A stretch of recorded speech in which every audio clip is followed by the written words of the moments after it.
It was a rainy afternoon in downtown Seattle, the kind that painted the streets with a silver shimmer and made strangers hide under shared umbrellas. Inside the elegant glass building of Harrington Studios, the atmosphere buzzed with luxury and nerves. Models, stylists, and photographers moved like clockwork. Every surface gleamed. Every person seemed flawless. Yet amid that world of perfection, a young woman named Lila Monroe stood near the elevator, clutching a damp folder, her cheap sneakers squeaking against the marble floor. She didn't belong there, at least not in the way others did. Lila had come straight from her double shift at the diner. Her hair was tied in a messy bun, her faded jeans carried the scent of coffee and rain, and the old beige sweater she wore had belonged to her mother. She wasn't there to model, she was just there to deliver coffee. But destiny, in its quiet, strange way, had other plans. When Lila entered the studio, her eyes widened at the sight of bright lights and expensive cameras. A tall man in a dark vest was standing near the backdrop, giving directions with confidence.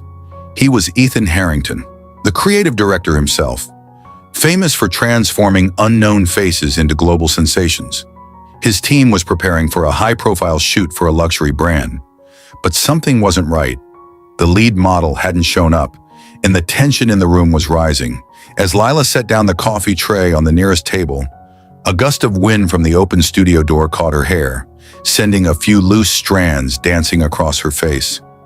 Ethan turned just in time to see her gently tuck them behind her ear, her expression soft but tired. For a brief second, he forgot about the chaos around him.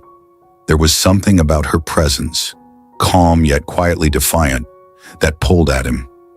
A stylist approached Ethan, whispering, "We're out of time. The client's on the way." The model stuck in traffic. Ethan rubbed his temples and muttered, "We can't delay this shoot again." His eyes wandered back to the girl near the coffee tray.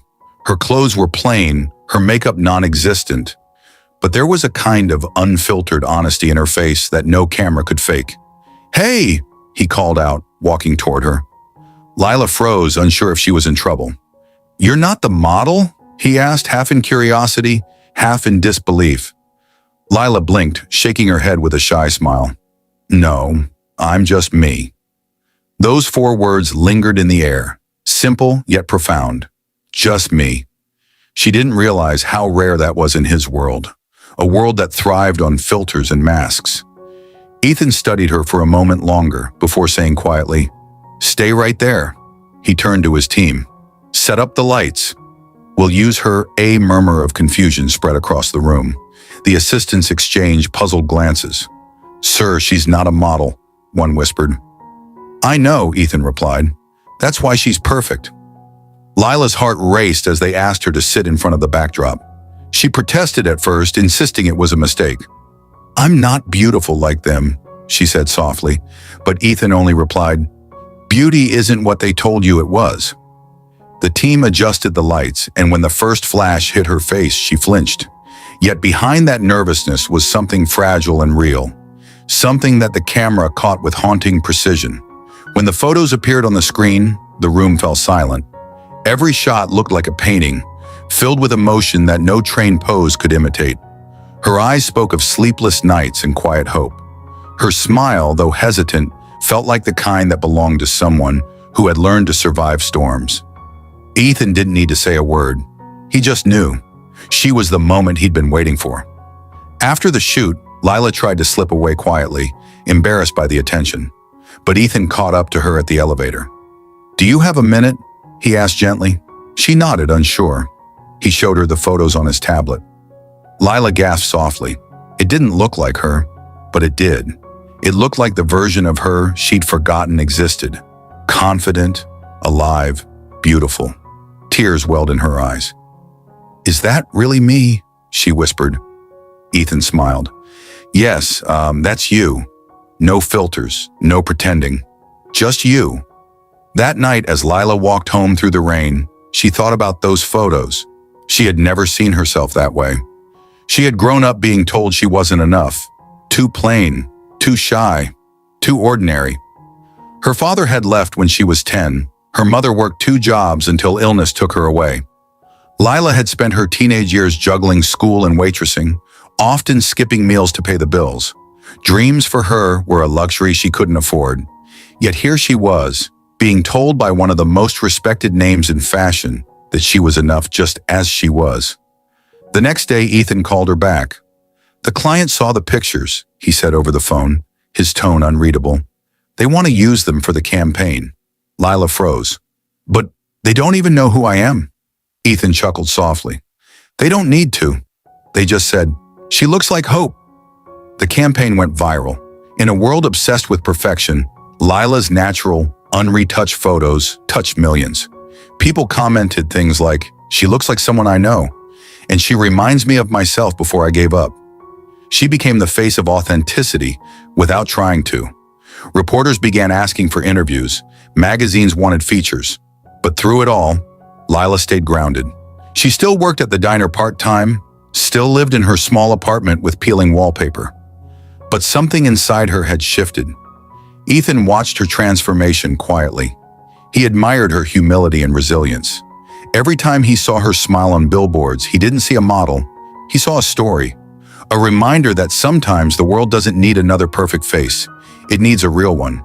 As weeks turned into months, their paths kept crossing. She started assisting him at shoots, learning the art of capturing emotions. Late one evening, after another long session, they sat on the studio steps sharing coffee from paper cups. The city lights shimmered around them. Lila turned to him and said softly, "I still don't understand why you chose me that day." Ethan smiled, watching the steam rise from his cup. "Because you didn't try to be anyone else. You were real in a room full of masks." "That's rare, Lila." She looked down, her eyes glistening. "I used to think being ordinary was a curse," she whispered, "but now I think maybe that's what made me see the beauty in others too." Ethan nodded slowly. "Exactly. The world needs more people who see beauty instead of chasing it." One evening, as part of a charity initiative, Lila was invited to speak at a small photography event.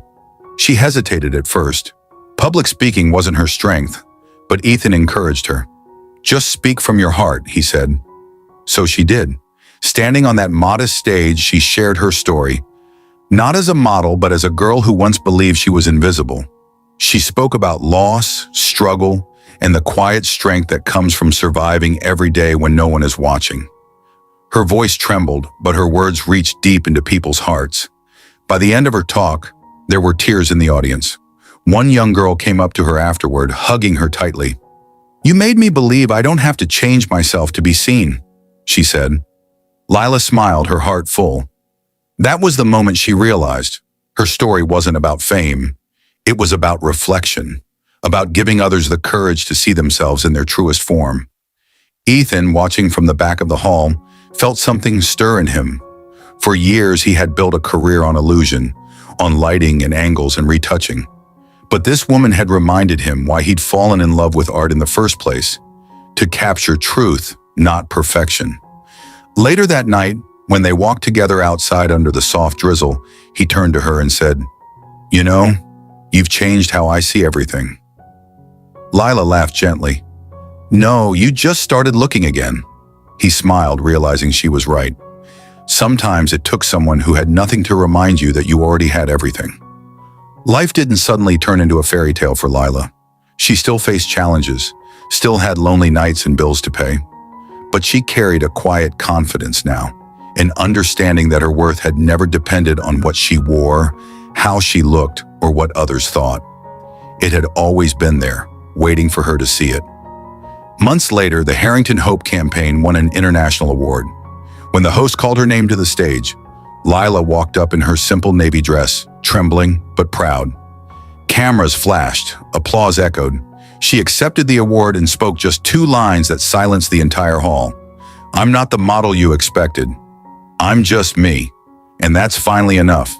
Her voice cracked at the last word, and for a moment, the glamorous crowd felt something real.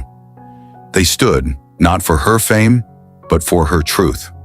If this story touched your heart, please take a moment to like, comment, share, and subscribe.